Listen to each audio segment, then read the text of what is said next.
എൻ്റെ പേര് ജെയ്സൺ. ഞാൻ ചാലക്കുടി, തൃശ്ശൂർ ജില്ല ചാലക്കുടി എന്നാണ് വരുന്നത്.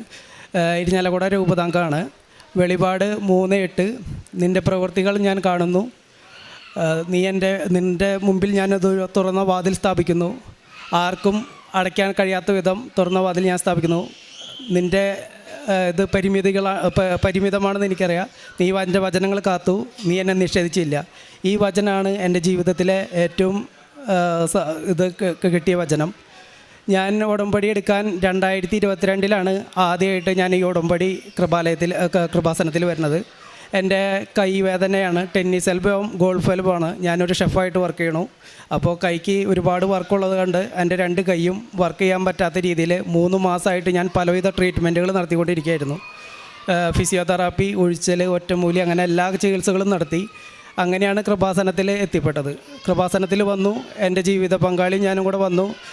ഉടമ്പടിയുടെ കാര്യങ്ങളെല്ലാം കേട്ടപ്പോൾ എന്നെക്കൊണ്ട് ഒരിക്കലും പറ്റാത്ത കാര്യമാണ് ഉടമ്പടി എടുക്കുക എന്നുള്ളത് മനസ്സിലായി. ഞാൻ എൻ്റെ ജീവിത പങ്കാളി അപ്പോൾ ഉടമ്പടി എടുക്കാമെന്ന് നിയോഗം വെച്ചു. അവൾ കറക്റ്റായിട്ട് നിയോഗങ്ങൾ എഴുതി. 1 എൻ്റെ കൈവേദന മാറണം, 2 ഒരു ജീവിതമാർഗം, 3 അവൾക്ക് വിദേശത്തേക്ക് പോകാനുള്ളൊരു ജോലി. അങ്ങനെ ഞങ്ങൾക്കൊരു സ്ഥാപനം തുടങ്ങണം. അങ്ങനെയുള്ള കാര്യങ്ങളെല്ലാം വെച്ചു. 90 ദിവസം കൃത്യമായിട്ട് ആൾ ഉടമ്പടി 100% 110% ആൾ പാലിച്ചു. എല്ലാ കാര്യങ്ങളും വളരെ ആത്മാർത്ഥമായിട്ട് ചെയ്തു. അവളുടെ എല്ലാ നിയോഗങ്ങളും ഒന്നൊന്നായിട്ട് നടന്നു കിട്ടി. അത് ഇവിടെ വന്ന് സാക്ഷ്യപ്പെടുത്തുകയും ചെയ്തു. എൻ്റെ കൈവേദന മാറി, ഞങ്ങൾക്കൊരു സ്ഥാപനം തുടങ്ങാൻ പറ്റി. അവൾക്ക് വിദേശത്തേക്ക് പോകാനുള്ള എല്ലാ പേപ്പർ വർക്കുകളും പെട്ടെന്ന് കാര്യങ്ങളൊക്കെ റെഡിയായി. അങ്ങനെ ഇരിക്കുന്ന സമയത്താണ് ഞങ്ങളിങ്ങനെ ഒരു സ്ഥാപനം തുടങ്ങി. വലിയ കുഴപ്പമില്ലാത്ത നല്ല കച്ചവടം, എല്ലാ രീതിയിലും സാമ്പത്തികമായിട്ടും എല്ലാം വളരെ ഹാപ്പിയായിട്ട് വീണ്ടും ഞങ്ങളുടെ ജീവിതത്തിലേക്ക് പഴയ സന്തോഷം എല്ലാം കടന്നു വന്നു. പക്ഷേ ഇതെല്ലാം വന്നെങ്കിലും എനിക്ക് പണ്ടത്തെ ജീവിതത്തിൽ നിന്ന് ഒരു വ്യത്യാസവും വന്നിട്ടുണ്ടായില്ല. ഞാനങ്ങനെ പള്ളിയോ പ്രാർത്ഥനയായിട്ടൊന്നും വലിയ ബന്ധമില്ല. എല്ലാവരും പള്ളിയിൽ പോണ പോലെ ഞാനും പോവും. അങ്ങനെ ഒരു ആത്മാർത്ഥമായിട്ടൊരു പ്രാർത്ഥനയുടെയോ പള്ളിയുടെയോ എനിക്കുണ്ടായില്ല. അങ്ങനെ ഇരിക്കുന്ന സമയത്ത് എൻ്റെ ജീവിത പങ്കാളിയും ഞാനും പിള്ളേരും കൂടെ ഒരു ഔട്ടിങ്ങിന് പോയി. എറണാകുളത്തേക്കാണ് പോയത്. ആ സമയത്ത് എൻ്റെ ജീവിത പങ്കാളിയുടെ ഉടമ്പടിക്ക് ആശീർവാദം നഷ്ടപ്പെട്ടു. ഉടമ്പടിക്ക് ആശീർവാദം നഷ്ടപ്പെടാന്ന് വീട്ടിൽ തിരിച്ച് വന്നപ്പോഴാണ് അവൾ അറിയണത്. എത്ര നേരം വൈകിയാലും വീട്ടിലെന്തൊക്കെ ആഘോഷങ്ങളുണ്ടായാലും ആൾ ഉടമ്പടിയുടെ പ്രാർത്ഥനകളിൽ ഒരു മുടക്കവും വരുത്തില്ല. അത് എന്തൊക്കെ സംഭവിച്ചാലും അങ്ങനെ അത്രയും കൃത്യമായിട്ട് ചെയ്തുകൊണ്ടിരുന്ന ആളാണ്. അപ്പോൾ ഞാനൊരു 11:30 രാത്രി, ഞങ്ങൾ ചാലക്കുടിയിൽ നിന്ന് ഒരു 10 കിലോമീറ്റർ ഉണ്ട് ഞങ്ങളുടെ വീട്ടിലേക്ക്, വെള്ളിക്കുളങ്ങര എന്ന് പറയും. അവിടെ എത്തി കഴിഞ്ഞപ്പോൾ ഉടമ്പടി കാശുരൂപം ആളുടെ മിസ്സിങ് ആണ്. അപ്പോൾ ആളെൻ്റെ അടുത്ത് പറഞ്ഞു, ഉടമ്പടി കാശുരൂപം എൻ്റെ കയ്യിൽ നിന്ന് പോയിട്ടുണ്ട്, എനിക്കത് കിട്ടിയേ പറ്റുള്ളൂ, എനിക്ക് പ്രയർ എത്തിക്കണം എന്ന് പറഞ്ഞു. അപ്പോൾ ഞാൻ പറഞ്ഞു അത് രാവിലെ നോക്കാം, ഇത്രയും രാത്രിയായിട്ട് ഇനി അത് നടക്കില്ല എന്ന് പറഞ്ഞു. അപ്പോൾ ആൾ പെട്ടെന്ന് ആളുടെ മുഖമൊക്കെ ആകെ മാറി, കരച്ചിലും ബഹളവും ആകെ പറയാൻ പറ്റാത്തൊരവസ്ഥയിലേക്ക് മാറി. അത്രയും സീരിയസ് ആയിട്ട് ആളെ കണ്ടപ്പോൾ എനിക്ക് എന്തായാലും ചാലക്കുടി വരെ ഞാൻ തിരിച്ചു വന്നു. ഞാൻ ആ രാത്രി വന്ന് ഞങ്ങൾ ഭക്ഷണം കഴിച്ച റെസ്റ്റോറൻറ്റിലൊക്കെ നോക്കി, ഞങ്ങൾക്ക് കാശിരൂപം കിട്ടിയില്ല.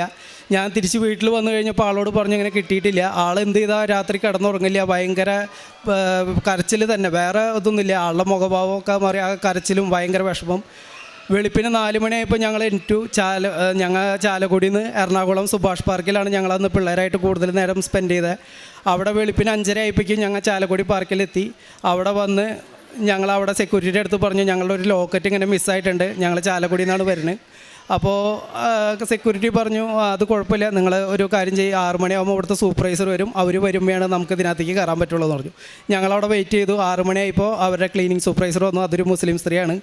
അപ്പോൾ അവരോട് ഞാൻ പറഞ്ഞു ഞങ്ങളുടെ അങ്ങനെ ഒരു ലോക്കറ്റ് പോയിട്ടുണ്ട്, ഇന്ന ഭാഗത്താണ് പോയിക്കുന്നത്. അപ്പോൾ അവർ പറഞ്ഞു കുഴപ്പമില്ല, നിങ്ങൾ കയറി ചെക്ക് ചെയ്തോളാൻ പറഞ്ഞു. അപ്പോൾ അവരും വന്ന് സഹായിച്ചു. അപ്പോൾ എൻ്റെ അടുത്ത് ചോദിച്ചു എത്ര പവനുണ്ടെന്ന് ചോദിച്ചു. ഞാൻ പറഞ്ഞത് പവനൊന്നല്ല, ഒരു പ്ലാസ്റ്റിക്കിൻ്റെ ഒരു ലോക്കറ്റാണ്. അപ്പോൾ അവരെൻ്റെ അടുത്ത് പറഞ്ഞു പ്ലാസ്റ്റിക്കിൻ്റെ ഒരു ലോക്കറ്റിന് വേണ്ടിയിട്ടാണ് ഈ വെളുപ്പാങ്കാലത്ത് നിങ്ങൾ തൃശ്ശൂരിൽ നിന്ന് ഇത്രപ്പെടുത്ത് വഴി വന്നത്. അപ്പോൾ എൻ്റെ ജീവിത പങ്കാളിയുടെ ഒരു കോലം കണ്ടു കഴിഞ്ഞാൽ തനിയൊരു ഭ്രാന്തത്തിയുടെ പോലെയാണ്. ആകെ കണ്ണൊക്കെ നിറഞ്ഞൊഴുകി ഇവള് വിതുമ്പിയിട്ടാണ് പറയുന്നത്.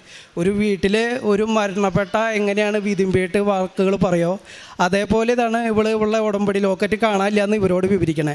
ഇവളുടെ കരച്ചിൽ കേട്ടിട്ട് അവിടെ ചുറ്റുണ്ടായിരുന്ന ഈ ക്ലീനിങ്ങിലുള്ള ചേച്ചിമാരെല്ലാവരും വന്ന് പരിശോധിക്കാൻ തുടങ്ങി. അപ്പോൾ അവർ ആലപ്പുഴയിൽ ഇത്രയും അത്ഭുതങ്ങളൊക്കെ നടക്കണ ആശീർവാണോ, ഈ കാശുരൂപത്തിന് എന്തത്ര പ്രത്യേകത? അപ്പോൾ ഞാൻ പറഞ്ഞു കാശ് കൊടുത്താൽ കിട്ടില്ല, അതുകൊണ്ടാണ് ഇത്രയും ഞങ്ങൾ ഇവിടെ വന്ന് തിരയണേ. അപ്പോൾ അവർ അഡ്രസ്സൊക്കെ എഴുതി മേടിച്ചു, എന്തെങ്കിലും കാരണവശാൽ ഞങ്ങൾക്ക് കിട്ടുകയാണെങ്കിൽ അയക്കാമെന്ന് പറഞ്ഞു. അങ്ങനെ അത് കിട്ടിയില്ല. ആ സമയത്ത് ഇവൾക്കത് കാശുരൂപം കിട്ടിയേ പറ്റുള്ളൂ. പിന്നെ ഞാനിവിടെ ആലപ്പുഴ വന്നു. ഞങ്ങൾ ബൈക്കുമേയായിരുന്നു. അവിടെ നിന്ന് വീണ്ടും എറണാകുളത്ത് നിന്ന് ചാലക്കുടിയിൽ നിന്ന് എറണാകുളം പോയി, എറണാകുളത്ത് നിന്ന് ആലപ്പുഴ വന്ന് ഇവിടെ വന്ന് അന്ന് ലെറ്റർ എഴുതി കൊടുത്താൽ ഇവിടുന്ന് കാശ് രൂപം കിട്ടുമായിരുന്നു. പക്ഷേ ആ കാശ് രൂപമല്ല, വേറൊരു കാശ് രൂപമാണ്. അത് ഇന്നും പൊന്നു പോലെ വൈഫ് സൂക്ഷിക്കുന്നുണ്ട്. പക്ഷേ ഈ കാശ് രൂപം നഷ്ടപ്പെട്ട അന്ന് തൊട്ട് ഞങ്ങളുടെ ജീവിതത്തിൽ ഒരുപാട് വ്യത്യാസങ്ങൾ വന്നു തുടങ്ങി. അത് കഴിഞ്ഞ് ഒരു മാസം കഴിഞ്ഞപ്പോൾ നല്ല രീതിയിൽ ഭയങ്കര കടയിൽ നല്ല കച്ചവടം പൊടിക്കണ്. ഞാനൊരു ഷെഫായതുകൊണ്ട് തന്നെ നമുക്ക് നല്ല രീതിയിൽ ഭക്ഷണം കൊടുക്കാൻ എല്ലാ കാര്യങ്ങളും പറ്റുമായിരുന്നു. പക്ഷേ എനിക്ക് ഞായറാഴ്ച നമ്മുടെ ഈ സ്ഥാപനം വരുന്നത് ചിമ്മിണി ഡാമാണ്, ടൂറിസ്റ്റ് മേഖലയാണ്. തൊട്ടപ്പുറത്ത് പള്ളിയുണ്ട്, ഔസപിതാവിൻ്റെ പള്ളിയുണ്ട്. ഞായറാഴ്ച വളരെ നല്ല കുർബാനയും കാര്യങ്ങളൊക്കെയാണ്. പക്ഷേ ഞാൻ പള്ളിയിൽ പോകാറില്ല, കാരണം എനിക്ക് കച്ചവടമായിരുന്നു വലുത്. മാതാവ് കാലിലിടാൻ തന്ന ചെരുപ്പ് ഞാനത് തലയിൽ വെച്ചു എന്ന് പറയുന്നതായിരിക്കും നല്ലത്. എനിക്കിത് ദൈവകൃപയാലാണ് ഇതെല്ലാം കിട്ടുന്നെന്നുള്ളത് മനസ്സിലാക്കാനുള്ള അനുഗ്രഹം എനിക്കുണ്ടായില്ല. ഇതെല്ലാം എൻ്റെ കഴിവിൽ ഞാൻ ഉണ്ടാക്കിയത് എന്നുള്ളൊരു ചിന്തയായിരുന്നു എനിക്ക് ഈ ദൈവം തന്ന സൗഖ്യമോ അതൊന്നും എനിക്ക് ഓർമ്മയുണ്ടായില്ല. അച്ഛൻ ഇവിടെ പറയാറുള്ള പോലെ ഒന്നാമത്തെ ഉടമ്പടിയിലെല്ലാം കിട്ടും, അത് കഴിഞ്ഞാൽ പിന്നെ ആരും ശ്രദ്ധിക്കില്ല. പക്ഷേ എൻ്റെ ജീവിത പങ്കാളി മുട്ടിപ്പായിട്ട് പ്രാർത്ഥിക്കായിരുന്നു. അങ്ങനെ ജീവിതത്തിൽ പ്രശ്നങ്ങൾ അന്ന് തൊട്ട് ആരംഭിച്ചു. ജീവിത പങ്കാളിയുടെ എല്ലാ പേപ്പർ വർക്കുകളും അവിടെ പെൻഡിങ്ങായി. അവൾക്ക് വിദേശത്തേക്ക് പോകാനായിട്ട് നിന്നായിരുന്ന എല്ലാ സാഹചര്യങ്ങളും അവിടുന്ന് അവർ സർട്ടിഫിക്കറ്റുകൾ ഇവിടുന്ന് DOV ശരിയാക്കി ഇറ്റലിയിലേക്ക് അയച്ച എല്ലാ സർട്ടിഫിക്കറ്റുകളും ഞങ്ങൾക്ക് തിരിച്ചു വന്നു. നിങ്ങൾക്കിപ്പോൾ പോകാൻ പറ്റില്ല. പക്ഷേ അവളുടെ ബാക്കിൽ കൊടുത്ത എല്ലാവരും അവിടെ എത്തിച്ചു, അവർക്ക് മാത്രം പോകാൻ പറ്റിയില്ല. പിന്നെ ഞങ്ങളുടെ സ്ഥാപനത്തിൽ കച്ചവടം നന്നായിട്ടുണ്ട്. പക്ഷേ എനിക്കെന്ന് വെച്ച് കഴിഞ്ഞാൽ ഞാൻ പെട്ടെന്ന് കോപം ഭയങ്കര ദേഷ്യക്കാരനാണ്. ദേഷ്യക്കാരൻ എന്ന് വെച്ചാൽ അതേപോലെയായിരുന്നു. ഞാൻ പെട്ടെന്ന് നമ്മൾ തെറിയൊക്കെ പറയാമെന്ന് പറഞ്ഞ പോലെയുള്ള ഒരു അവസ്ഥയിലാണ്. എൻ്റെ കൂടെയുള്ള സ്റ്റാഫിനും എല്ലാവരും ഞാൻ ഭയങ്കരമായിട്ട് ചൊടിപ്പിക്കുകയായിരുന്നു. അങ്ങനെ ആരും പെട്ടെന്ന് വെറുപ്പിക്കുന്ന ഒരു സ്വഭാവം എൻ്റെ കയ്യിലുണ്ടായിരുന്നു. അതിന് എനിക്ക് പെട്ടെന്ന് കഴിയുമായിരുന്നു. അപ്പോൾ അങ്ങനെ ജീവിത പങ്കാളി ഞാനും തമ്മിൽ സ്വരച്ചേർച്ചയായി. ഞങ്ങൾ തമ്മിൽ പറയണത് അങ്ങോട്ടും ഇങ്ങോട്ടും നിസ്സാര കാര്യങ്ങളുണ്ടാവുള്ളൂ, പക്ഷേ ഒരിക്കലും മനസ്സിലാവില്ല. സമാധാനം എന്നുള്ളത് ഞങ്ങൾക്ക് അറിയാത്തൊരു കാര്യമായിപ്പോയി. എല്ലാം ഉണ്ട്, സാമ്പത്തികം കുഴപ്പമില്ല, എല്ലാ കാര്യങ്ങളും ഒക്കെയാണ്, പക്ഷേ നമുക്ക് ഒന്നും മനസ്സിലാവാത്തൊരവസ്ഥയിലെത്തി. അങ്ങനെ എന്ത് ചെയ്യണം എന്ന് ഒരു പിടുത്തമില്ലാത്തൊരു സമയത്താണ് എൻ്റെ ഒരു ഫ്രണ്ട് ഞങ്ങളുടെ ഹോട്ടലിലേക്ക് വരുന്നു. അപ്പോൾ ഈ ഹോട്ടൽ മാതാവ് തന്നതായതുകൊണ്ട് മാതാവിൻ്റെ കൃപാസനത്തിൻ്റെ ഒരു സ്റ്റാച്ചു നമ്മുടെ അവിടെ ഹോട്ടലിൽ വെച്ചിട്ടുണ്ട്. അപ്പോൾ എൻ്റെ ഫ്രണ്ട് ചോദിച്ചു, നീ കൃപാസനത്തിൽ പോകാറുണ്ടോ, ഉടമ്പടി എടുത്തിട്ടുണ്ടോ എന്ന് ചോദിച്ചു. ഞാൻ പറഞ്ഞു, ഞാൻ ഉടമ്പടി എടുത്തിട്ടില്ല, എൻ്റെ ജീവിത പങ്കാളിയാണ് ഉടമ്പടി എടുത്തിരിക്കുന്നത്.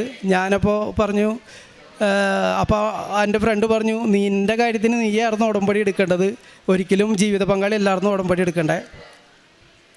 അപ്പോൾ ഞാനങ്ങനെ ഉടമ്പടി എടുക്കാൻ പറഞ്ഞു കഴിഞ്ഞപ്പോൾ അവൾ പറഞ്ഞത് ഭയങ്കരമായിട്ട് ഉള്ളിൽ സ്ട്രൈക്ക് ചെയ്തു. ഞാൻ ഉടമ്പടി എടുക്കാമെന്ന് പറഞ്ഞാൽ പക്ഷേ നമ്മളെ കൊണ്ട് ഒരിക്കലും പറ്റില്ല. ഈ 5:30 എഴുന്നേൽക്കുക, പള്ളിയിൽ പോവുക. ഞാൻ എൻ്റെ മുഴുവൻ കുർബാന ഞാൻ ഇന്ന് വരെ അങ്ങനെ കണ്ടിട്ടില്ല. എൻ്റെ വീടിൻ്റെ അടുത്ത് 5 പള്ളിയുണ്ട് തൊട്ട് മുറ്റത്ത്. പക്ഷേ അച്ഛൻ പള്ളിയിൽ കയറുന്നതും അച്ഛൻ പള്ളിയിൽ നിന്ന് ഇറങ്ങുന്നതും ഞാൻ ഇന്ന് വരെ കണ്ടിട്ടില്ല. കാരണം ഞാൻ എല്ലാ കുർബാനയ്ക്കും പ്രസംഗം കഴിഞ്ഞിട്ട് ഞാൻ കുർബാനയിൽ എത്താറുള്ളൂ. അച്ഛൻ ആൾക്കാരെ വിട്ടു പോകുന്നതിനെക്കാട്ടും മുമ്പ് ഞാൻ എൻ്റെ വീട്ടിലെത്തായിരുന്നു. എനിക്ക് അതേപോലെ നമ്മൾ കുടുംബ പ്രാർത്ഥന എത്തിക്കുമ്പോൾ കുടുംബ പ്രാർത്ഥന ഞാൻ എപ്പോഴും കട്ട് ഓഫ് അടിക്കായിരുന്നു. അതായത് ഇപ്പോൾ ഒരു 3 നർമ്മം നിറഞ്ഞെന്ന് പറയുമ്പോൾ എത്തിയെന്നുണ്ടെങ്കിൽ ഞാൻ പറയും അത് മതി, പിതാവിനും പുത്രനും എത്തിക്കി എന്ന് പറഞ്ഞ് അങ്ങനെ ഒരു രീതിയിലായിരുന്നു. എന്താ പ്രാർത്ഥിക്കണേന്നോ എങ്ങനെയാണ് പ്രാർത്ഥിക്കണേന്നോ എനിക്ക് വലിയൊരു ഉപഭാവമൊന്നും ഉണ്ടായിരുന്നില്ല. പിന്നെ എൻ്റെ കാഴ്ചപ്പാടിൽ നമ്മുടെ ജീവിതം അല്ലാണ്ട് മറ്റുള്ളവരുടെ ജീവിതത്തിലേക്ക് ഞാൻ തലയിട്ട് നോക്കാറുമില്ല. മറ്റുള്ളവരെ സഹായിക്കുക അങ്ങനെയുള്ള കാര്യങ്ങളൊന്നും എനിക്കുണ്ടായില്ല. അങ്ങനൊരു നമ്മുടെ ജീവിതം നമ്മുടെ കാര്യങ്ങളൊന്ന് ഏഴിച്ച് നിൽക്കുന്ന സമയത്താണ് എൻ്റെ ജീവിതത്തിൽ ഇങ്ങനെയുള്ള പ്രശ്നങ്ങളൊക്കെ ഉണ്ടാവുന്നത്. അപ്പോൾ ഇവൾ പറഞ്ഞ കാര്യങ്ങളൊക്കെ വെച്ചും ഈ ഉടമ്പടിയിലത്തുള്ള കാര്യങ്ങൾ വെച്ച് നോക്കുമ്പോൾ മറ്റുള്ളവരെ സഹായിക്കുക, കുർബാനയ്ക്ക് പോവുക, ഇതൊക്കെ എന്നെ കൊണ്ട് ഒരിക്കലും പറ്റാത്ത കാര്യമാണ്. എന്നാലും ഞാൻ 2 ദിവസം ഇവൾ പറഞ്ഞ കാര്യം ആലോചിച്ചു. ഒരു 2 ദിവസം കഴിഞ്ഞപ്പോൾ ഞാൻ എൻ്റെ ജീവിത പങ്കാളിയോട് പറഞ്ഞു, നമുക്ക് ഉടമ്പടി എടുക്കാൻ കൃപാസനത്തേക്ക് പോകാം. അപ്പോൾ അവൾ പറഞ്ഞു, ആർക്കാണ്, ഞാൻ എടുത്തോളാം എന്ന് പറഞ്ഞു.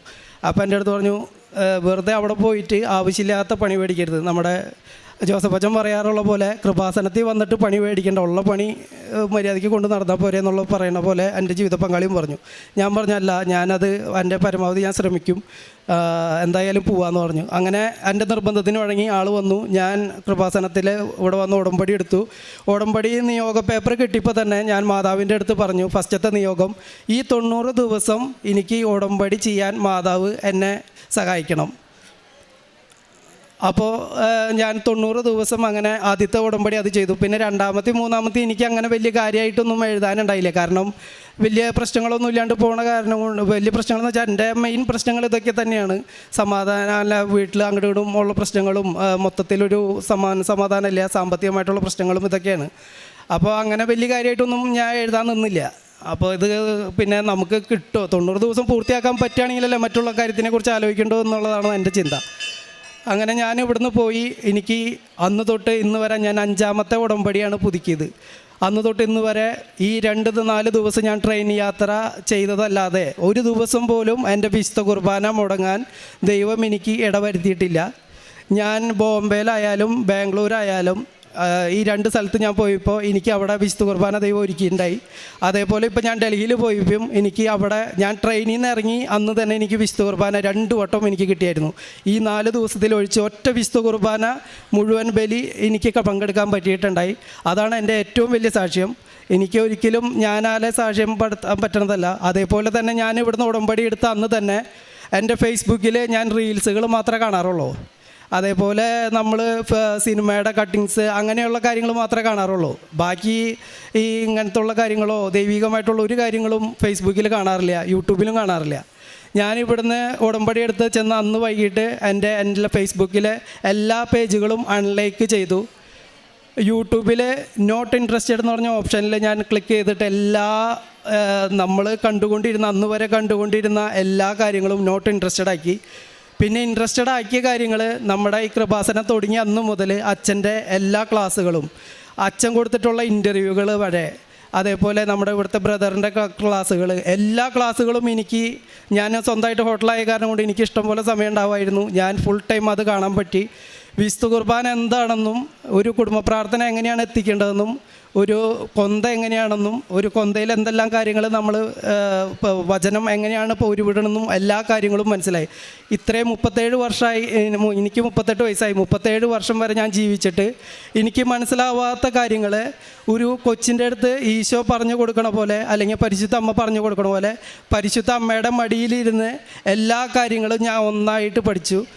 ഒരു കൊന്തെത്തിക്കാനും ഒരു വിശ്വാസ പ്രമാണം വിശ്വാസത്തോടെ ചെല്ലാനും. അച്ഛൻ പറഞ്ഞു, ഇപ്പോൾ അടുത്ത ക്ലാസ്സിൽ അച്ഛൻ പറഞ്ഞു, ഇവിടെ പ്രാർത്ഥിക്കണത് അച്ഛൻ വേറൊരു പ്രത്യേകിച്ചൊരു പ്രാർത്ഥനയല്ല, വിശ്വാസ പ്രമാണം ഭക്തിയോടെ കൂടെ അച്ഛൻ മാതാവിൻ്റെ ചവിട്ടിലാണ് നമ്മുടെ നിയോഗങ്ങൾ വെച്ചിട്ട് പ്രാർത്ഥിക്കാറുണ്ട്. അതേപോലെ തന്നെ ആ വിശ്വാസത്തോടെ വിശ്വാസ പ്രമാണം സ്വർഗസ്ഥനായും ചൊല്ലാൻ ഞാൻ പഠിച്ചു. ഇത്രയും 37 വർഷം ഞാൻ ചൊല്ലിയ പ്രാർത്ഥനകളൊക്കെ വെറുതെ ആയിരുന്നു. അതുവരെ ഞാൻ ചൊല്ലിയത് വെറുതെ വായിക്ക് എക്സസൈസ് ആയിരുന്നു. എനിക്ക് അറിയില്ലായിരുന്നു എങ്ങനെയാണ് ചൊല്ലിയായിരുന്നതെന്നൊന്നും. പക്ഷേ ഉടമ്പടിക്ക് ശേഷം ഞാൻ ചൊല്ലിയ ഓരോ പ്രാർത്ഥനയ്ക്കും എനിക്ക് വ്യക്തമായ അനുഭവം ഉണ്ടായിരുന്നു. ഓരോ പിതാവിൻ്റെ പുത്രന് പോലും എനിക്ക് എനിക്ക് ഇത് കിട്ടുമായിരുന്നു. അതേപോലെ തന്നെ ദൈവമായിട്ട് സംസാരിക്കാൻ പറ്റണ പോലെയുള്ള മറ്റുള്ളവരൊക്കെ പറയുമ്പോൾ നമ്മളതൊരു കഥയായിട്ട് തോന്നുമായിരുന്നു. എനിക്ക് അത് നേരിട്ട് വ്യക്തമാവാൻ പറ്റി. ബൈബിൾ വാചനയിലൂടെ ബൈബിൾ വചനം നമ്മളെ കൊണ്ടു നടക്കുന്നു പറഞ്ഞ പോലെയാണ്. ഞാൻ ഈ വെളിപാട് 3:8 പറഞ്ഞത് നിങ്ങളതൊന്ന് വായിച്ച് നോക്ക്. ഒരു 5 മിനിറ്റ് 5 പ്രാവശ്യം നിങ്ങൾക്ക് വായിച്ച് നോക്കിയാൽ അതിനുള്ള കറക്റ്റ് ഉത്തരം നിങ്ങളുടെ ജീവിതത്തിൽ കാണും. അത് ഞാൻ മറ്റുള്ളവരുടെ ജീവിതത്തിൽ നിന്നല്ല, എൻ്റെ സ്വന്തം അനുഭവത്തിൽ നിന്നാണ് ഞാൻ പറയണത്. ഇത് ഈ പകൽ പോലെ സത്യമായിട്ടുള്ള കാര്യമാണ്. എനിക്ക് പിന്നെ എൻ്റെ ജീവിതത്തിൽ കൂടെ എന്നെ മറ്റുള്ളവർ ഒരുപാട് കാണുമെന്ന്. കാരണം ഞാൻ മുന്നേ പറഞ്ഞല്ലോ, എൻ്റെ ഒരു പെട്ടെന്ന് വെറുപ്പിക്കുന്ന ഒരു സ്വഭാവമാണ്. അങ്ങനെയുള്ള ഒരാളായിരുന്ന എന്നെ ഈ ഉടമ്പടിയിലൂടെ മറ്റുള്ളവർക്ക് വേണ്ടി പ്രാർത്ഥിക്കാനും അവരുടെ ജീവിതത്തിലേക്ക് വിളിച്ചു വരുത്തി, ജയ്സ നമ്മുടെ കുട്ടികളെ കൊണ്ടുപോകോളോ പ്രാർത്ഥിക്കാനായിട്ട്, അല്ലെങ്കിൽ അങ്ങനെ പഠിപ്പിച്ചോളൂ. ഞാൻ മുന്നേ ബൈക്കുമേ വന്നിരുന്നത്, പിന്നെ കാറിലായി. നാളെ ഇപ്പോൾ ഞായറാഴ്ച 19 പേരടങ്ങുന്ന ട്രാവലറാണ് ഇങ്ങോട്ട് വരുന്നത് കൃപാസനത്തിലേക്ക്. അങ്ങനെ മറ്റുള്ളവരെ കൃപാസനത്തിലേക്ക് കൊണ്ടുവരാനായിട്ട് എനിക്ക് പറ്റി. എൻ്റെ ഫാമിലി മെമ്പേഴ്സ്, എൻ്റെ അനിയന്മാർ, എൻ്റെ അമ്മയുടെ വീട്ടുകാർ, അപ്പൻ്റെ വീട്ടുകാർ, എല്ലാ മക്കളെയും, എല്ലാ കുടുംബത്തിൽ നിന്നും ഓരോ വ്യക്തിനെയും, ഒരു കുടുംബത്തിൽ നിന്ന് 2 പേരെ വീതം ചേട്ടനനിയനെയൊക്കെ ആയിട്ട് ഈ കൃപാസനത്തിൽ വന്ന് അവരെ ഉടമ്പടി ഇടിപ്പിച്ച് കൊണ്ടുവരാൻ പറ്റി. എനിക്ക് വേറെ പ്രത്യേകിച്ച് അവരുടെ അടുത്ത് ഒരു സാക്ഷ്യം വിവരണത്തിനും കാര്യം ഉണ്ടായില്ല. അവർക്ക് നേരായ എൻ്റെ ജീവിതമായിരുന്നു സാക്ഷ്യം. ഞാൻ എങ്ങനെയായിരുന്നു എന്നും ഇപ്പോൾ ഞാൻ എങ്ങനെയാണ് ജീവിക്കുന്നതെന്നും അവർക്ക് മനസ്സിലാക്കി കൊടുത്തു. അതെനിക്ക് കിട്ടിയ കുറേ വലിയ സൗഭാഗ്യങ്ങളോ ഇതൊന്നുമല്ലായിരുന്നു. എൻ്റെ ആത്മീയ ജീവിതം, ഞാൻ പോകുന്ന പള്ളിയിലുള്ള കുർബാനയുടെ ഭക്തി, അതാണ് അവരെ മാറ്റിയത്. ഞാൻ എപ്പോഴും അവരെ ചീത്തയും തെറിയും പറഞ്ഞുകൊണ്ടിരുന്ന നാവ് കൊണ്ട് ഞാൻ അവരെ ഉപദേശിക്കാനും അവരിവിടെ കൊണ്ടുവരാനും എനിക്ക് ദൈവം ഇടവരുത്തി. അതേപോലെ എൻ്റെ ഒരു ബന്ധു 2.5 കൊല്ലമായിട്ട് അവർ വേർതിരിഞ്ഞ് താമസിക്കായിരുന്നു. അവരുടെ ജീവിതത്തിലേക്ക് മാതാവ് എന്നിലൂടെ ഇടപെട്ടു. അവിടെ നമ്മുടെ ഇടവക വൈദികരും മറ്റുള്ളവരെല്ലാം പരിശ്രമിച്ചിട്ടും പഞ്ചായത്ത് അങ്ങനെയുള്ള പോലീസ് എല്ലാവരും പരിശ്രമിച്ചിട്ടും ജീവിത പങ്കാളിനെ വീട്ടിൽ കയറ്റാൻ ഒരു കാരണവശാലും ആൾ സമ്മതിക്കില്ല. അത് ആൾ വീട്ടിൽ കയറി കഴിഞ്ഞാൽ ആൾ കൊല്ലുമെന്നാണ് പറഞ്ഞേക്കണേ. അതിനകത്ത് വേറെ ഒരു മാർഗം ആൾക്കില്ല. അപ്പോൾ ജീവിത പങ്കാളി 2 വർഷമായിട്ട് ഒരു 35 വയസ്സുള്ള ഒരു സ്ത്രീ മരുമോൻ്റെ വീട്ടിലും ആളുടെ വീട്ടിലും ഈ കാഴ്ചപ്പാടിൽ എത്ര കാലം ജീവിക്കാൻ പറ്റും? നമുക്കൊക്കെ ചിന്തിക്കുമ്പോൾ മനസ്സിലാവും എത്രയോ വേദന നിറഞ്ഞതായിരിക്കണം ആ ജീവിതം. വളരെ ഒന്നോരം ആൾക്കാരുടെ കുത്തുവാക്കുകളും കാര്യങ്ങളും കേൾക്കണം. അങ്ങനെയുള്ളൊരു സമയത്ത് ആത്മഹത്യയാണ് മറ്റുള്ളവരൊക്കെ ചെയ്യുമോ, പക്ഷേ ദൈവാനുഗ്രഹം കൊണ്ട് ആൾ മാത്രം അങ്ങനെ ചെയ്യാനുള്ള സാഹചര്യം ഉണ്ടായിട്ട് പോലും ആൾ കടിച്ചു തൂങ്ങി നിന്നു. പ്രാർത്ഥനയുടെ ശക്തിയായിരിക്കണം. അങ്ങനെ ഞാനായിട്ട് കണ്ടു. ഞാൻ പറഞ്ഞു, ആൻറ്റി ധൈര്യമായിട്ട് കൃപാസനത്തിൽ വാ, ഒരു ഉടമ്പടി എടുക്ക്, നമുക്ക് എല്ലാം ശരിയാവും, മാതാവ് നോക്കിക്കോളും. അങ്ങനെ ആൾ ഇവിടെ വന്ന് ഉടമ്പടി എടുക്കാൻ മാതാവ് കൃപ കൊടുത്തു. ഇവിടെ വന്ന് ഉടമ്പടി എടുത്തു. ഒരു 10-25 ദിവസം കഴിഞ്ഞു. ഒരു 7-7:30 സമയം വൈകുന്നേരത്തിൽ എനിക്ക് അതിശക്തമായിട്ടുള്ള പ്രചോദനം. നമ്മളിവിടെ ബ്രദർമാരും അച്ഛന്മാരൊക്കെ പറയണ പോലെ, നമ്മുടെ ഉള്ളിലിരുന്ന് ആരോ പറയണ പോലെ, ഇന്ന ആളുടെ വീട്ടിലേക്ക് നീയായി പോയി സംസാരിക്കുക എന്ന് പറയണ പോലെ എനിക്ക് അതിശക്തമായിട്ടുള്ളൊരു ഇത് കിട്ടി.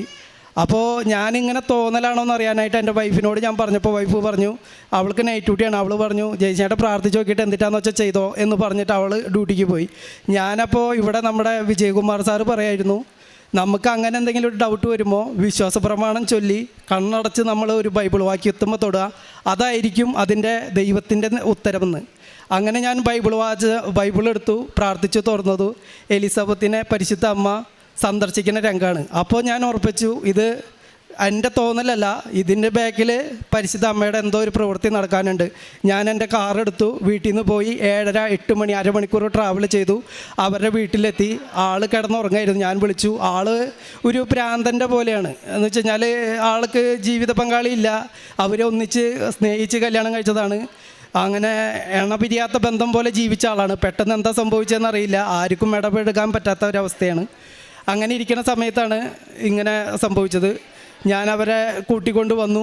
ആളുടെ അടുത്ത് സംസാരിച്ചു. ആളുടെ അടുത്ത് എന്ത് സംസാരിച്ചു, അങ്ങനെ സംസാരിച്ചെന്ന് എനിക്കറിയില്ല. ഞാൻ അവരുടെ വീട്ടിൽ നിന്ന് നേരെ ഇവരുടെ വീട്ടിൽ ചെന്നു. അവർ വളരെ ആശ്ചര്യത്തോടു കൂടി വാതിൽ തുറന്നപ്പോൾ ഞാൻ എൻ്റെ കൂടെ ആളെയും കണ്ടു കഴിഞ്ഞപ്പോൾ ആൻറ്റി പറഞ്ഞു, ഞാൻ പോവില്ല എന്ന് പറഞ്ഞു. ഞാൻ പറഞ്ഞു, മാതാവ് പറഞ്ഞിട്ടാണ് ഞാൻ വന്നിക്കണ്, ആൻറ്റി ധൈര്യമായിട്ട് ആളോട് പൊക്കോ, ഒന്നും സംഭവിക്കില്ല. അപ്പോൾ അവരുടെ മരുമോളും മോനും എൻ്റെ അടുത്ത് പറഞ്ഞു, ചേട്ടാ റിസ്ക് എടുക്കരുത്, അപ്പൻ അമ്മേനെ കൊല്ലും, ഒരു കാരണവശാലും വിടാൻ സമ്മതിക്കില്ല. അപ്പോൾ അവരുടെ 2 പേരക്കുട്ടികളും വട്ടം പിടിച്ച് കരഞ്ഞു. ഞാൻ പറഞ്ഞു, ആൾക്ക് വിശ്വാസം ഉണ്ടെങ്കിൽ, മാതാവിൽ വിശ്വാസം ഉണ്ടെങ്കിൽ ആൻറ്റി വണ്ടിയിൽ കയറിക്കോ, അത് മരിക്കാനാണെങ്കിലും ജീവിക്കാനാണെങ്കിലും മാതാവ് നോക്കിക്കോളൂ എന്ന് പറഞ്ഞു. ഞാൻ കൊടുത്ത വിശ്വാസത്തിൻ്റെ പുറത്തും ആളുടെ ബോധ്യത്തിൻ്റെ പുറത്തും ആൾ കയറി. അന്ന് തൊട്ട് ഇന്ന് വരെ അവരൊരു കുഴപ്പമില്ലാണ്ട് ജീവിക്കണ്. ഈ ഞായറാഴ്ച അവരിവിടെ സാക്ഷ്യം പറയാൻ വരുന്നു. അതൊക്കെയാണ് എനിക്ക് കിട്ടിയ അനുഗ്രഹങ്ങൾ. ഇനി ഏറ്റവും ലാസ്റ്റത്തെ അനുഗ്രഹം എന്ന് വെച്ച് കഴിഞ്ഞാൽ, എനിക്ക് വിദേശത്തേക്ക് ജോലിക്ക് പോകാനായിട്ട് ഞാൻ ഉടമ്പടി എടുത്തപ്പോൾ തന്നെ ഒറ്റ ഞായറാഴ്ച ഞാൻ എൻ്റെ ഹോട്ടൽ പ്രവർത്തിച്ചിട്ടില്ല. അവിടെയുള്ള നാട്ടുകാരൊക്കെ എല്ലാവരും എൻ്റെ അടുത്ത് ചോദിക്കുന്നു, നിനക്ക് പ്രാന്താണോ, ഈ ഞായറാഴ്ച ഏറ്റവും കൂടുതൽ കച്ചവടമുള്ള ദിവസം ആരെങ്കിലും കട അടച്ചിടുമെന്ന്. ഞാനപ്പോൾ അന്ന് തൊട്ട് ഇന്ന് വരെ പിന്നെ കട ഞായറാഴ്ച തുറന്നിട്ടില്ല. അങ്ങനെ കട ഞാൻ കൊടുക്കാൻ തീരുമാനമാക്കി. കാരണം കട നമുക്ക് പറ്റണില്ല എന്ന് മനസ്സിലായി. നമ്മുടെ ഇവിടെ അഖണ്ഡ ജപമാല റാലിയുടെ അന്ന് ഇവിടുന്ന് നമ്മൾ തിരിച്ച് ചെല്ലുമ്പോൾ അന്ന് എൻ്റെ അടുത്ത് എൻ്റെ ഒരു കൂട്ടുകാരൻ വന്നിട്ട് പറഞ്ഞു, നിൻ്റെ ഹോട്ടലിൽ ഞാൻ മേടിച്ചോളാം എന്ന് പറഞ്ഞു. അങ്ങനെ ആ ഹോട്ടലിൽ ഞാൻ കൊടുത്തു. ഇതിൻ്റെ ഇടയ്ക്ക് ഞാൻ 2 വിസ വെച്ചു യൂറോപ്പിലേക്ക് പോകാനായിട്ട്. എൻ്റെ ജീവിത പങ്കാളി നേഴ്സാണ്, ഞാൻ ഷെഫാണ്. അപ്പോൾ ഞങ്ങളുടെ കാറ്റഗറിയിൽ പെട്ടെന്ന് ജോലി കിട്ടും. അപ്പോൾ ഷങ്കം വിസയാണ് വെച്ചത്. നിങ്ങൾക്കറിയാം ഷങ്കം വിസ എന്ന് പറഞ്ഞാൽ എല്ലാം ക്രിയേറ്റഡ് ഡോക്യുമെൻ്റാണ്. നമ്മൾ വിസിറ്റിംഗ് വിസയ്ക്ക് പോയി അവിടെ ചെന്ന് ആ രാജ്യത്തു നിന്ന് വേറെ രാജ്യത്തിലേക്ക് കടന്ന് അവിടെ ജോലി ചെയ്യുകയാണ്. നമുക്ക് പ്രോപ്പറായിട്ട് വിസയോ മറ്റുള്ള കാര്യങ്ങളൊന്നും ഉണ്ടാവില്ല. അപ്പോൾ അങ്ങനെ അവരെല്ലാ കാര്യങ്ങളും ഫേക്കാണ്. നമുക്കില്ലാത്ത ജോലി, ഇല്ലാത്ത ബാങ്ക്, ഇല്ലാത്ത സ്റ്റേറ്റ്മെൻറ്റ്, ഇല്ലാത്ത സർട്ടിഫിക്കറ്റുകളൊക്കെ തന്നിട്ടാണ് നമുക്ക് ജോലി ശരിയാക്കി തരുമോ. എന്നാലും ഞാൻ 2 കൽപ്പിച്ച് ഉടമ്പടിയിലാണ്. അപ്പോൾ ഷങ്കം വിസ വന്നു വെച്ചു. 2 റിജക്ഷനായി. അപ്പോൾ ഞാൻ മാതാവിൻ്റെ അടുത്ത് പ്രാർത്ഥിക്കാൻ തോന്നിയില്ല. കാരണം നമ്മൾ കള്ളം പറയരുത് എന്ന് പറയുന്ന നമ്മുടെ പ്രമാണങ്ങളിൽ നമ്മൾ ഉണ്ടാക്കിക്കണ എല്ലാ ഡോക്യുമെൻറ്റ്സും കള്ളാണ്. അപ്പോൾ ഞാനത് ഒരിക്കലും പ്രാർത്ഥിച്ചില്ല അതിനു വേണ്ടിയിട്ട്. അങ്ങനെ ഞാൻ മാതാവിൻ്റെ അടുത്ത് പറഞ്ഞു, മാതാവിന് കഴിയുമെങ്കിൽ എനിക്ക് ഞാൻ എൻ്റെ പ്രൊഫഷനും പറ്റിയ ഒരു കോഴ്സ് അല്ലെങ്കിൽ എനിക്ക് ജോലി റെഡിയാക്കി തരണമെന്ന്. അങ്ങനെ എനിക്ക് ഒരു ജോലി കിട്ടിയെന്ന് വെച്ച് കഴിഞ്ഞാൽ ഇൻ്റർവ്യൂകൾ കഴിഞ്ഞു. അതും വളരെ യാദൃച്ഛികമായിട്ടാണ്, ഒരുപാട് നേരം ആയതുകൊണ്ട് ഞാനത് പറയണില്ല കണ്ടമാനം. അങ്ങനെ ജോലി കിട്ടി. നമ്മുടെ തിങ്കളാഴ്ച രാവിലെ 5:30 ജോസഫ് അച്ഛൻ്റെ ക്ലാസ്സിൽ പ്രത്യേകം അച്ഛൻ നോട്ട് ചെയ്ത് മെൻഷൻ ചെയ്ത് പറഞ്ഞായിരുന്നു, രാത്രി കിടന്നുറങ്ങിയപ്പോൾ രാവിലെ 5:30 എനിക്ക് അച്ഛൻ്റെ നിയോഗ ക്ലാസ് കൂടിയിട്ട് വേണം എനിക്ക് ഇൻ്റർവ്യൂവിന് പോകാനോ അല്ലെങ്കിൽ ഇന്ന ജോലിക്ക് പോകാനെന്ന് നിയോഗം വെച്ചിട്ടുള്ള എല്ലാവരെയും ദൈവം അതിശക്തമായിട്ട് അനുഗ്രഹിക്കണമെന്ന് പറഞ്ഞ് അച്ഛൻ ബ്ലെസ് ചെയ്തു. അന്നത്തെ ദിവസം 10:30 എനിക്ക് ഡൽഹിയിൽ ഇൻ്റർവ്യൂ ആയിരുന്നു. എൻ്റെ മുന്നിൽ 12 പേരായിരുന്നു ഉണ്ടായിരുന്നത്. മൊത്തം 9 പേരുടെ അവർ സ്പോട്ടിൽ റിജക്ഷൻ അടിച്ചു. VFS അല്ല, എംബസിയാണ്. എംബസി ഇൻ്റർവ്യൂ ആണ്. നേരെ നമ്മുടെ ഗ്രീസിൻ്റെ റെപ്രസെൻറ്റേറ്റീവാണ് അവിടെ ഇരിക്കുന്നത്. അവർക്ക് നമ്മൾ സംസാരിക്കുന്നതിൽ എന്തെങ്കിലും ഒരു കറപ്ഷൻ തോന്നിക്കഴിഞ്ഞാൽ സ്പോട്ടിൽ അവർ പാസ്പോർട്ട് റിജക്ഷൻ ആക്കും. ഞാൻ അരമണിക്കൂർ എന്നെ ഇൻ്റർവ്യൂ നടത്തി. ഒരു വാക്കിലോ ഒരു ഇതിലോ എൻ്റെ അടുത്തുനിന്ന് ഒരു മിസ്റ്റേക്കോ സംഭവിക്കാണ്ട് അരമണിക്കൂർ അവർ ചോദിച്ചത് മറിച്ചും തിരിച്ചും ചോദിച്ചിട്ടും എനിക്ക് പിടിച്ചു നിൽക്കാൻ പറ്റി. പ്രത്യേകിച്ച് മറ്റുള്ള ഇംഗ്ലീഷ് നമ്മുടെ ഇംഗ്ലീഷുകാർ സാധാരണ സംസാരിക്കണ പോലെയല്ല മറ്റുള്ള രാജ്യത്തുള്ള ആൾക്കാർ ഇംഗ്ലീഷ് സംസാരിക്കുമ്പോൾ അത്രയും ടഫായിട്ടുള്ള ഒരു ഇൻ്റർവ്യൂവിൽ അരമണിക്കൂർ സംസാരിക്കാൻ കഴിഞ്ഞത് തന്നെ വലിയൊരു അനുഗ്രഹം. പ്രത്യേകിച്ച് മാതാവും അച്ഛൻ്റെ ബ്ലെസ്സിങ്ങുമാണ് അതിനകത്ത് ഏറ്റവും കൂടുതലുണ്ടായത്. അപ്പോൾ അങ്ങനെ എനിക്കത് ജോലി കിട്ടി. ഞാൻ ഇന്നലെ രാവിലെയാണ് ഡൽഹിയിൽ നിന്ന് വന്നത്. ഇന്നലെ രാവിലെ ഞാൻ ഡൽഹിയിൽ നിന്ന് വന്നു. ഇന്നലെ 3 മണിയായപ്പോൾ എൻ്റെ പാസ്പോർട്ട് എൻ്റെ കയ്യിൽ വന്നു. വിസ അടിച്ചിട്ടുണ്ട്. ഈ ആഴ്ചയ്ക്കുള്ളിൽ ഏത് സമയത്ത് വേണമെങ്കിലും എനിക്ക് പോകാൻ പറ്റും. എൻ്റെ പ്രൊഫഷൻ അതായത് ഷെഫായിട്ടാണ് ഞാൻ പോകുന്നത്. എനിക്ക് നല്ല ശമ്പളം, 1 ഇയറിലെ ടിക്കറ്റാണ്, ഫുഡ് ആൻഡ് അക്കോമഡേഷൻ ഉണ്ട്. അതായത് ഞാൻ ഒരിക്കലും തേടി പിടിച്ചാൽ കിട്ടാത്തൊരു ജോലി യൂറോപ്പിലേക്ക് ദൈവം എൻ്റെ കയ്യിലേക്ക് ഉള്ളം കയ്യിൽ വെച്ച് തന്നു. വെളിപാട് 3:8 പറയണത്, ഞാൻ എൻ്റെ പരിമിതി ദൈവത്തിനറിയാം, പക്ഷേ ഞാൻ വചനം കാത്തതുകൊണ്ടും ദൈവത്തിനെ നിഷേധിക്കാത്തത് കാരണം കൊണ്ടും ആർക്കും അടയ്ക്കാൻ കഴിയാത്തൊരു വാതിൽ എൻ്റെ നേരെ ദൈവം തുറന്നിട്ടുണ്ടായിരുന്നു. അതേപോലെ ജീവിത പങ്കാളിയുടെ നിന്ന ആ ഹോസ്പിറ്റലിലേക്ക് ഇനി ചെല്ലണ്ടെന്ന് പറഞ്ഞ ആ ഹോസ്പിറ്റലിൽ നിന്ന് വീണ്ടും വിളിച്ചു. അവൾക്ക് പോകാനുള്ളത് എത്രയും പെട്ടെന്ന് റെഡിയാവും, എല്ലാ കാര്യങ്ങളും വീണ്ടും പ്രോസസ്സിങ്ങിലായിട്ടുണ്ട്. വീണ്ടും അവർ വിളിച്ചു. എല്ലാം അവസാനിപ്പിച്ചു കൊടുത്തുനിന്ന് വീണ്ടും ദൈവം തുടങ്ങി. അവൾ ഇത്രയും വൈകിപ്പിച്ചത് എൻ്റെ ഒരു വിശദീകരണത്തിന് വേണ്ടിയാണ്. നിങ്ങളോട് എളിയ അഭ്യർത്ഥന എനിക്ക് ഉള്ളത്, എൻ്റെ ഈ ജീവിതത്തിൽ, ആത്മീയ ജീവിതത്തിൽ മരണം വരെ നിലനിൽക്കാൻ നിങ്ങളെല്ലാവരും എനിക്ക് വേണ്ടി പ്രാർത്ഥിക്കണം. ഒരുപാട് പേരെ ഇനിയും കൃപാസനത്തിലേക്കും മറ്റുള്ളവർക്കും കൊണ്ടുവരാൻ പ്രാർത്ഥിക്കണം. നിങ്ങൾക്കൊരു മുന്നറിയിപ്പും കൂടിയാണ് ഞാൻ.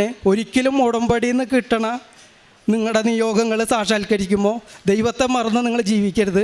അതിന് വലിയ വില കൊടുക്കേണ്ടി വരും എന്നുള്ളത് ഒരു അനുഭവത്തിൻ്റെ വെളിച്ചത്തിലാണ് ഞാൻ പറയുന്നത്. നിങ്ങളുടെ കാല് പിടിച്ച് ഞാൻ പറയാണ്, ഇത് ഒരു ജീവിതാനുഭവമാണ്, അല്ലാണ്ട് വേറെ മറ്റുള്ളവരുടെ കഥയോ അതൊന്നുമല്ല. ചങ്കിൽ തൊട്ടിട്ടുള്ള സത്യമാണ് ഞാൻ നിങ്ങളുടെ അടുത്ത് പറയണത്. എൻ്റെ ഒരു അനുഭവം. ഇനി ഞാൻ രക്ഷപ്പെട്ടതാണ്, അല്ലെങ്കിൽ ഞാൻ വല്ല മദ്യപാനത്തിനോ മറ്റുള്ള കാര്യങ്ങൾക്കൊക്കെ ഞാൻ അടിമപ്പെട്ടു പോയാനെ. എൻ്റെ ജീവിത പങ്കാളിയും എൻ്റെ അമ്മയുടെയും പ്രാർത്ഥന കൊണ്ടാണ് എനിക്ക് വീണ്ടും കൃപാസനത്തിൽ വരാനൊക്കെ പറ്റിയത്. അല്ലെങ്കിൽ ഒരു കുടുംബം നശിക്കാൻ ഈ ഒറ്റൊരു കാരണം മതിയായിരുന്നു. അപ്പോൾ ഇവിടെ ഉടമ്പടി വെള്ളം ചേർക്കാണ്ട് ചെയ്ത എല്ലാ കാര്യങ്ങളും നടക്കുന്നുള്ള 100% ഉറപ്പാണ്. എൻ്റെ പ്രേക്ഷിത പ്രവർത്തനം എന്ന് പറയുന്നത് ഞാൻ പറഞ്ഞില്ലേ, എൻ്റെ സ്റ്റാഫിനെ ഞാൻ തെറി പറഞ്ഞായിരുന്നു, മല്ലന്നുണി ചീത്ത വിളിച്ചായിരുന്നു. എല്ലാ സ്റ്റാഫും ഇപ്പോൾ ഇവിടെ ഉടമ്പടിയിലാണ്. 3ഉം 2ഉം പുതുക്കിയവരുണ്ട്. അതിനകത്ത് പള്ളിയിൽ പോകാൻ എന്നെ പോലെ തന്നെ മടിയുള്ളവരുണ്ടായിരുന്നു. ഇപ്പോൾ അവരെൻ്റെ അടുത്ത് പറയും, ചേട്ടാ ഉടമ്പടി എടുത്തപ്പോൾ അവർക്ക് ഗൾഫിൽ പോകാനോ അല്ലെന്നുണ്ടെങ്കിൽ അവർക്ക് കടം മാറാനോ ബാധ്യതകളോ ഒന്നുമില്ല. അവർ പറയും, ചേട്ടാ ഉടമ്പടി എടുത്തപ്പോൾ വീട്ടിൽ ഭയങ്കര റെസ്പെക്റ്റാണ്.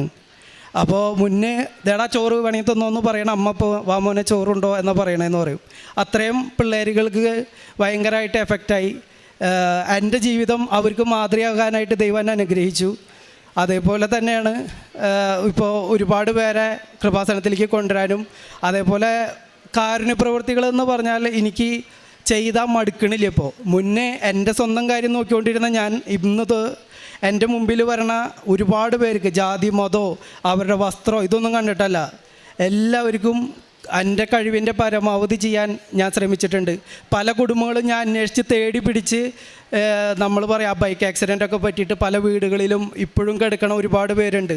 അപ്പോൾ അവരുടെ വീടുകളിലേക്കൊക്കെ ചെല്ലുമ്പോൾ അവർ അതിശയപ്പെട്ട് എൻ്റെ അടുത്ത് ചോദിച്ചിട്ടുണ്ട്, എങ്ങനെയാണ് ചേട്ടാ അറിഞ്ഞേ? അപ്പോൾ ഞാൻ പറയും അപ്പോൾ നമ്മൾ വാതിൽ തുറക്കുമ്പോൾ കാണാം ഒരുവിധം വീടുകളിലൊക്കെ കൃപാസനത്തിൻ്റെ പത്രവും കൃപാസന മാതാവും ഉണ്ടാവും. ഞാൻ പറയും, ചേച്ചി ഞാനിവിടെ വന്നതിന് പ്രത്യേകിച്ചൊരു കാരണമില്ല, ആ ഇരിക്കണ മാതാവാണ് കാരണം. അപ്പോൾ എന്നെക്കൊണ്ട് പറ്റാവുന്ന ഒരു തുക ഞാൻ അവരുടെ അടുത്ത് കൊടുക്കുമ്പോൾ ദൈവം പ്രകാശമാവണമെന്ന് ഞാൻ കണ്ടിട്ടുണ്ട് അവരുടെ കണ്ണിൽ. ഭക്ഷണം കൊടുത്ത് ഞാൻ തിരിഞ്ഞ് നടക്കുമ്പോൾ ഒരുപാട് ആൾക്കാർ കൈയെടുത്ത് അവർ കൈകൂപ്പി അനുഗ്രഹിക്കുന്നതും നമുക്ക് വേണ്ടി അവർ മുകളിലോട്ട് നോക്കി പ്രാർത്ഥിക്കുന്നതും ഞാൻ കണ്ടിട്ടുണ്ട്. നമ്മൾ കൊടുക്കണേനെ ദൈവം അതിൻ്റെ ഇരട്ടി തിരിച്ചു തരുമെന്ന് പറയണത് ഞാൻ അനുഭവിച്ചിട്ടുണ്ട്. ഇന്ന് വരെ എനിക്ക് എൻ്റെ ജീവിതത്തിൽ മുന്നേ ഈ കണ്ട കാലം മൊത്തം ഞാൻ ജീവിച്ചിട്ടും 37 കൊല്ലം ഞാൻ ജീവിച്ചിട്ടും അച്ഛൻ പറയാറുള്ള പോലെ 38 വർഷത്തെ അച്ഛൻ്റെ പൗരോഹിത്യം പോലെ ഈ 37 കൊല്ലം ജീവിച്ചിട്ടും കിട്ടാത്ത ഒരു അനുഭവം.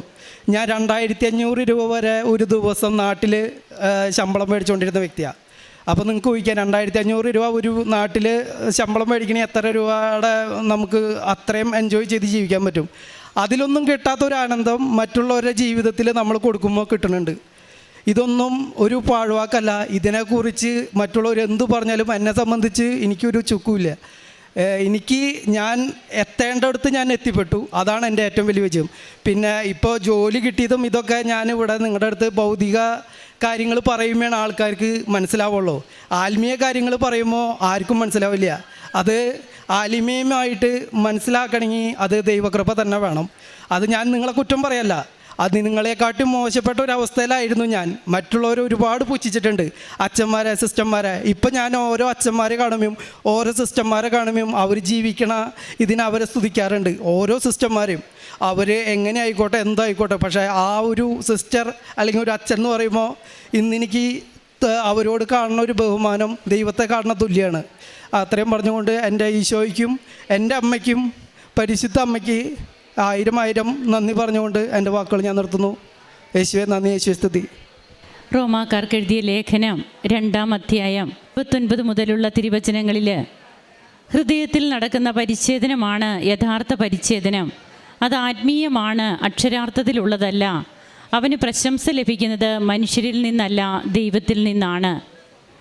ജെയ്സൺ KJ എന്ന ഈ മകൻ അനുഭവ സാക്ഷ്യം നമ്മോട് പങ്കുവയ്ക്കുന്നു. നാം അത് കേട്ടുകൊണ്ടിരിക്കുകയാണ്. ഞാൻ പറയുന്നത് എൻ്റെ ചങ്കിൽ കൈവച്ച് ഞാൻ പറയുകയാണ്, ഇത് എവിടെയോ നടന്ന കാര്യമല്ല, എൻ്റെ ജീവിതത്തിൻ്റെ സത്യം എന്ന് പറഞ്ഞ് ഈ മകൻ നമ്മോട് പറയുമ്പോൾ തൻ്റെ ജീവിത വഴികൾ അതെങ്ങനെയായിരുന്നു. തനിക്ക് പൈസയ്ക്ക് കുറവില്ല, ആരോഗ്യമുണ്ട്, എല്ലാമുണ്ട്. എന്നാൽ തനിക്ക് നഷ്ടപ്പെട്ടത് ഇന്ന് താൻ നേടിയെടുത്തു.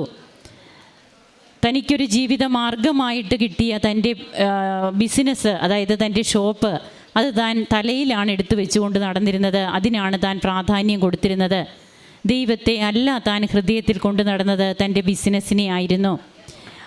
ആ വ്യക്തി, അതായത് 5 പള്ളി തൻ്റെ ചുറ്റുമുണ്ട് തൻ്റെ വീടിൻ്റെ. പക്ഷേ കുർബാനയൊക്കെ എങ്ങനെയായിരുന്നു എന്നൊക്കെ ഈ മകൻ ഇവിടെ പറഞ്ഞു. ഇതാണ് പ്രിയപ്പെട്ടവരെ ഒരു ഓപ്പൺ കൺഫെഷൻ. ഇവിടെ നാണക്കേടോ മാനക്കേടോ ലജ്ജയോ ഒന്നുമില്ല. ചെറുപ്പക്കാരായ ജെയ്സനെ പോലെയുള്ള മക്കൾ എത്രയോ പേര് ഇവിടെ വന്ന് ഇതേപോലെ ദൈവത്തെ മഹത്വപ്പെടുത്തുന്നു, സാക്ഷ്യങ്ങൾ പങ്കുവയ്ക്കുന്നു. ഇത് ജീവിക്കുന്ന അനുഭവം ഇന്ന് ഈ മകൻ പറയുമ്പോൾ തനിക്ക് ഭൗതികമായിട്ട് കിട്ടിയ കാര്യങ്ങൾ എന്തൊക്കെയെന്നെല്ലാം ജെയ്സൺ അക്കമിട്ട് ഇവിടെ പറഞ്ഞു കഴിഞ്ഞു. നമ്മൾ അല്പസമയം കൂടുതലെടുത്തു. സാക്ഷ്യം ജെയ്സൻ്റേത് അങ്ങനെ ആയതുകൊണ്ടാണ്.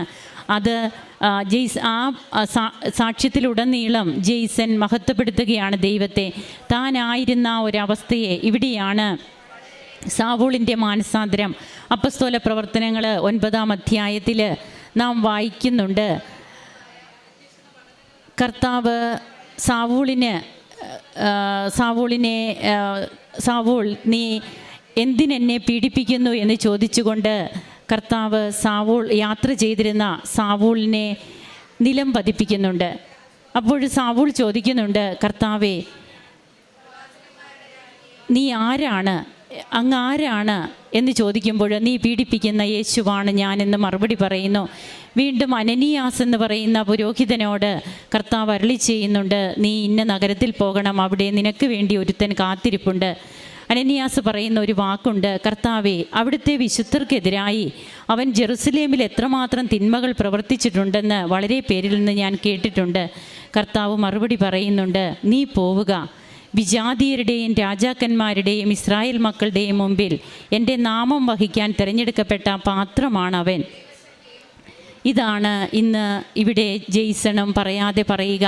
താൻ എങ്ങനെയായിരുന്നു, തന്നെ കർത്താവ് എങ്ങനെ തിരഞ്ഞെടുത്തു, തൻ്റെ വൈഫിൻ്റെ പ്രാർത്ഥന അതുമൂലം തനിക്ക് ഇവിടെ വരാനുണ്ടായ ഉടമ്പടി കാശുരൂപം നഷ്ടപ്പെടുന്നത്, ആ നഷ്ടപ്പെട്ട കാശുരൂപം തേടി ആ മകളുടെ നിർബന്ധവും ഈ മകൻ രാത്രിയിൽ പാതിരാത്രിയിൽ പോകുന്നത്, വെളുപ്പിനെ പോകുന്നത്, കാശുരൂപം കാണാത്തപ്പോൾ അവർ ചോദിക്കുന്നുണ്ട് എത്ര പവനാണെന്ന്.